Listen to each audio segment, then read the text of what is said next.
Sami Zayn recently shared his thoughts for some dream opponents, so we'll see what he had to say. We'll also check in on Stephanie McMahon's comments on Bray Wyatt, Drew McIntyre being removed from Smackdown, and more. Let's start things off with Sami Zayn. Sami is currently at the highest point of his entire WWE career right now. Sure, he doesn't have a world title in his hands, but he's playing such a big role in WWE's biggest storyline right now. So he really is towards the top of the mountain. We just went over how The Undertaker was praising Sami Zayn's recent work and everything that he adds to the Bloodline. And Sami Zayn shouldn't slow down anytime soon. The Bloodline is in a honeymoon sort of state right now, coming off War Games, but everyone doesn't expect that to last forever. Everyone expects the tensions to rise again between Sami Zayn and the Bloodline. But the only difference is that this time it will end with Sami Zayn getting kicked out. So, still tons of story left to tell with Sami Zayn and the Bloodline.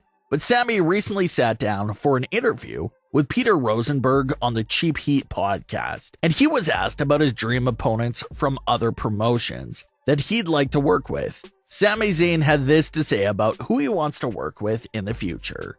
Quote, "It's guys that I've worked with before that I just miss and that I would love to work with again.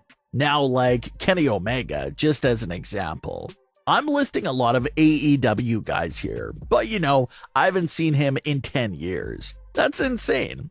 The last time I saw him was in December of 2012, and, I miss him and I miss working with him. He was super easy to work with. He was a lot like me, actually. I thought very detail-oriented.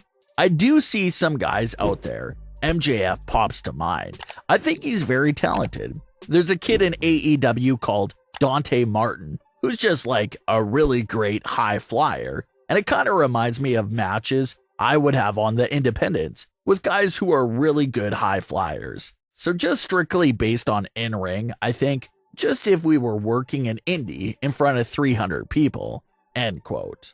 So a lot of new faces and old faces that Sami Zayn wants to link up with in the ring.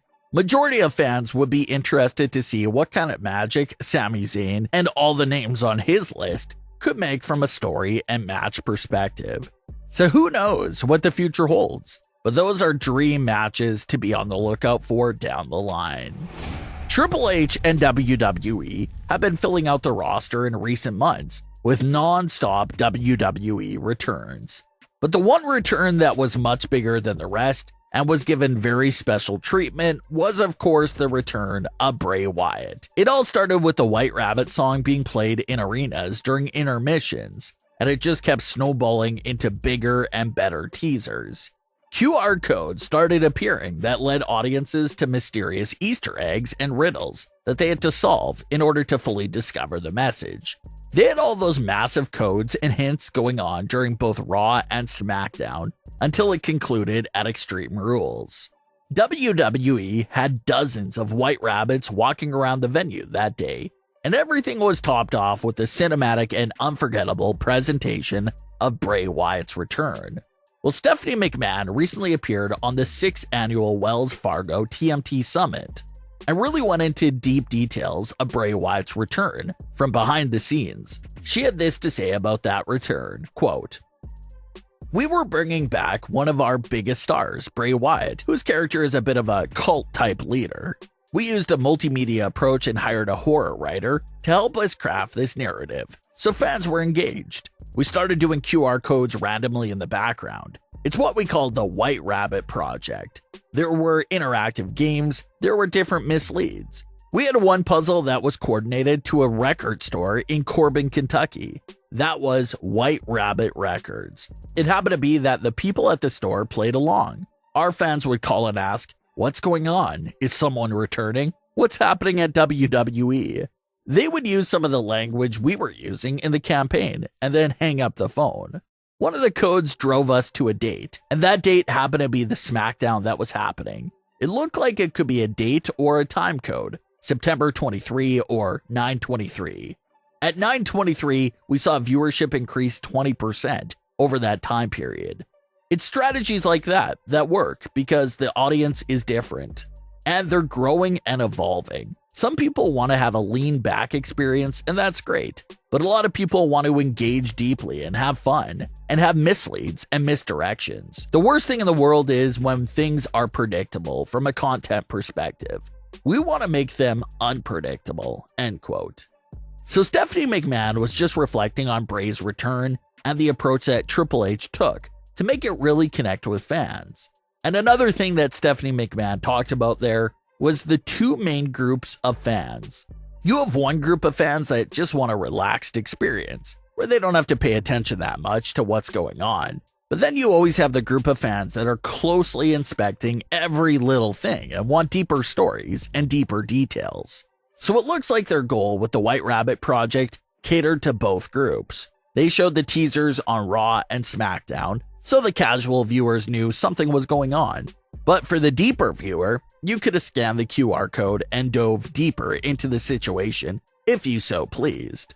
So it was definitely a big success for WWE, especially when you hear Stephanie McMahon break down the impact that it had on the numbers too.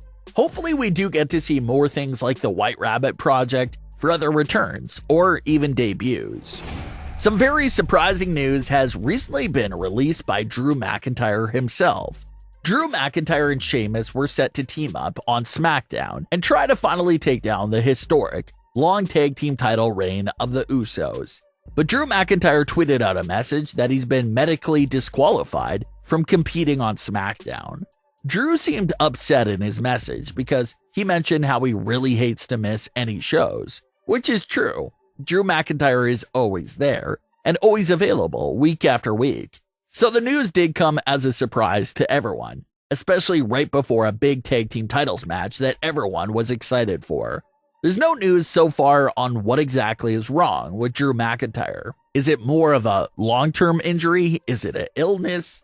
Is he missing 1 week or several weeks? The information surrounding his status is very bare at the current moment, but hopefully some more good news comes out in the coming days for Drew McIntyre.